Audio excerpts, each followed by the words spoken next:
Ассаламу алейкум, урматтуу кыргызстандыктар. Мен бүгүн ыйладым. Азыр көзүмдүн кызарып турганы бул чек алган жокмун, иче алган жокмун. Бул ый. Мен ыйлагандан уялган да жокмун, мактанган да жокмун сиздерге. Бирок чын жүрөгүмөн чыккан нерсемди оюм менен бөлүшүп коеюн деп чечтим. Мен ушундай бир кайгылуу, өкүнүчтүү жаңылык уктум. Тилек кашып бүгүн угуп калдым. Окудум, күчөөнө болгон экен. Эмнегедир ушул казино мыйзам өтүп кетиптир. Мен ойлогом, мен ишенгем, ушу биз шайлаган депутаттар, биз шайлаган ажо ушундай ишке барбайт деп ойлогом. Андай ишке барбайт деп мен ишенгем, бирок тиле каршы өтүп кетти бул мыйзам. Эми макул. Адам менен арам жөнүндө сөз болуп калды. Адал менен арам жөнүндө сөз болуп калды. Мейли, динди албай эле коелу, макул. Адамгерчиликти алалы, Бирөөнүн кайгысына эч качан бактылуу боло албайсың дейт. Бирөөнүн кайгысынын үстүнөн эч качан бактылуулук кура албайсың дейт. Макул, ошо чет өлкөдөн келген адамдар, биздин казино ойной турган адамдар, чет өлкөлүк болсун, мага демектүү капыр болсун, макул. Алар келип акчасын чыштап, ошолорду уттуруп кетип атат дейли. Ошолордун акчасы дейли. Бирок эч качан бирөөнүн кайгысынын үстүнө эч качан бактылуу боло албайсың. Ошол уттуруп кетип аткан адамдар дагы жыргагандан келип уттуруп кетпейт. Ал оору биринчиден. Алардын да үй бүлөсү бузулат. Алар дагы ошо бизге келип Кыргызстанга келип уттургандан кийин өзүн өлтүрүүгө барат. Үй бүлөсүнөн ажыраганга барат, инвалид болгонго чейин барат. Алар ошо бизге таштаган акчасын бизге, мамлекетке бата берип, ушул акча менен өлкөңөр өнүгүп кетсин деп бербейт, каргап берет бизди. Эми ошол өзүңө каалаган жакшылыкты башкага кааламайын, сен адам эмессиң. Сен өзүңө каалабаган жамандыкты бирөөгө кааласаң дагы адам эмессиң да. Ошол эле фактор бар. Динди мындай эле коелу. Эми биз макул, башкалар өлсө, бирөөгө өлүм тилегенче өзүң өмүр тиле дейт. Башкалар утулса утулсун, башкалар кайгырса кайгырсын, бирок биздин мамлекет өнүксүн. Ал биздин мамлекет деп, биз мамлекет киреш алып келели деп атабыз. Эч качан биздин мамлекет ушул бирөөнүн кайгысы менен, бирөөнүн каргап берген акчасы менен, Аллах Таала арам кылып берген акча менен биздин мамлекет эч качан жыргабайт. Тескеринче ушунун үстүнөн кайра балээ келет, оору кырсык келет. Өлкөбүз жыргабайт мындан эчтеканда. Себеби дегенде, адал нерсе менен арам нерсе, бул Аллах Таала бизге өзү каалап эле адам, мол адал, мол арам деп койгон жок. Бул нерсени адал деген түшүнүп коюңуздар туугандар. Адал бул Аллах Таала уруксат берген нерсе. Адал деген нерсе мындай да.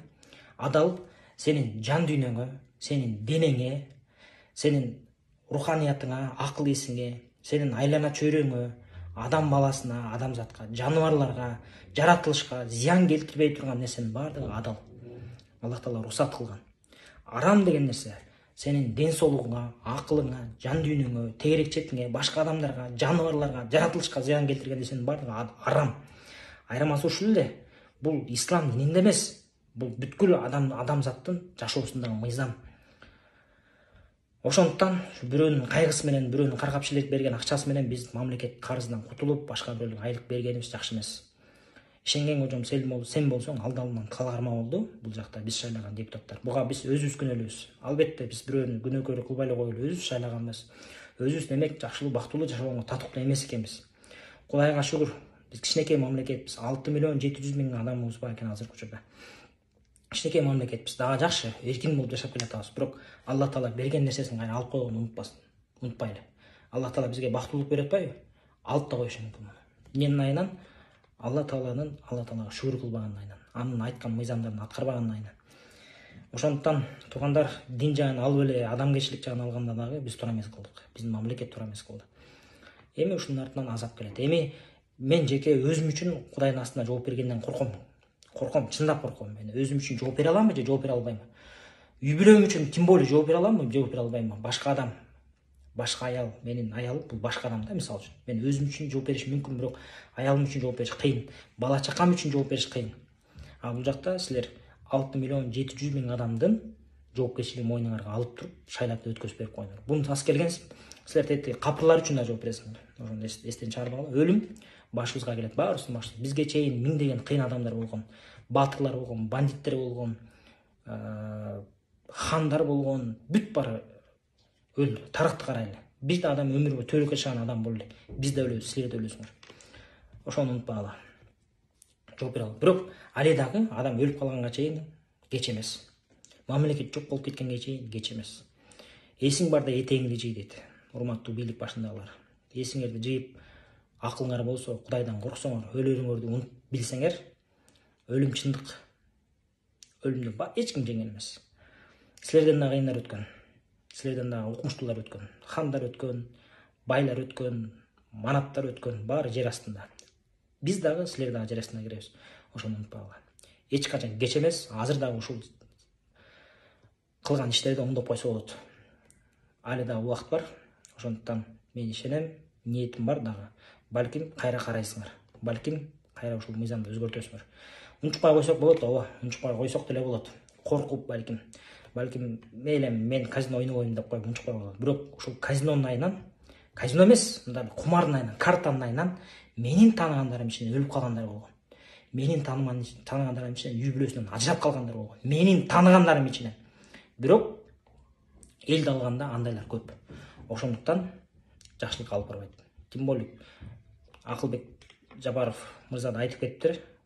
Мыйзам туруп мыйзамсыз казинолор иштеп атканда, мыйзам уруксат бергенден кийинкисин андай эмне болорун ким билет. Ошондуктан азыр да кеч эмес. Дагы бир жолу ойлонолу туугандар. Мен адамгерчилик позициямды айтып коеюн дедим. Адамгерчилик оюм менен акымды Алланын астына берип коеюн дедим. Айттык, бир жаман ишти көрсөң, колуң менен тый, колуң менен тый албасаң, сөзүң менен тый, сөзүң менен тый албасаң, жүрөгүңдө кыжалат болуп кой дейт. Жок дегенде кыжалат болуп койгула. Биз митингге чыгабыз, тиги бул деп коркуткан жокпуз. Коркутпай чыгайын деген оюм да жок. Митинг эч качан жакшылыкка алып барбайт. Революция эч качан жакшылыкка, өзгөрүүгө алып барбайт экен. Биз канча жолу революция болду, эчтеке өзгөргөн жок.